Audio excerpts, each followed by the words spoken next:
I do not. I said, why in the world can you live in a day where we have this much turbulence, this many hurricanes, this much stuff coming through, we got storm winds? Can you tell me how many windows you have? So we're at this like 30 minutes, and she said, do you still sell storm windows? I said, hell no. I just wanted to give you a spill, and that came to mind. But you know what I've done for this half hour? I've kept you from abusing somebody else on the phone. So as a mankind, I've done something for my fellow man. I didn't think that was funny to work it out. It's amazing how those people don't respond. But those, I like them because they're not victims. They do a good job. How many victims do you see? Wow, I mean, you go into Starbucks to get a cup of coffee, the people behind the counter are victims. Everybody seems to be a victim today. Everybody seems to say, it's not my fault. I can't do anything about it. Do you know who the biggest victims in the world today are? The biggest problem facing 2 ways to destroy a nation.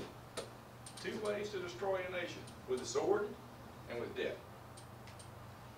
We have been on a track for 40 years to destroy this nation with debt. We are making progress.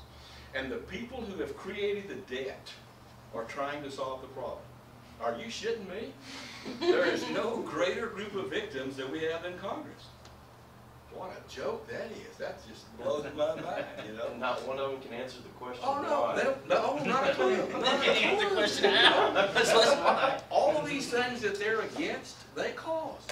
That blows my mind, you know. But now they're victims because of everything. Well, we want you to re-elect us so we can go fix it. Draw. One of us ain't going to make it, cowboy. That's all there is to it. I worked with a guy when I was at the energy company, and he'd been there for 30 years. And he was a little cynical because he'd kind of been passed out of like early retirement kind of thing. Because you'll learn around here, it's like the first week I worked, and he goes, everyone runs around here trying to manage the process, but they don't know what the process is. Right. So I think that's the problem with government today. And don't you, the last 2 years, I think we've probably increased 100% the theory that everyone is a victim. Oh yeah, and I don't think it's just relegated to the last 2 years. I think we've been on a track for that. I believe that's doubled every year for probably the last 12 or 15 years. We have been on that track for a long time. I don't see a real quick answer to get off of it. You know, no matter who the administration is or who the replacement is. I think we've created a system that kind of. The only thing I know we can do is choose not to be one. The only thing that I've figured out is that it becomes an individual thing. That we individually decide that we're not going to be a victim. Whatever, the 10 most powerful 2-letter words in the world. If it is to be, it is up to me. If it is to be, it is up to me. Don't count on anybody. Those are the most powerful 2-letter words I've ever come across in my life. I think it's easier to be a victim than it is to persevere. Oh, no doubt. Oh yeah, so much easier. Yeah, because you can blame somebody else for it. You know.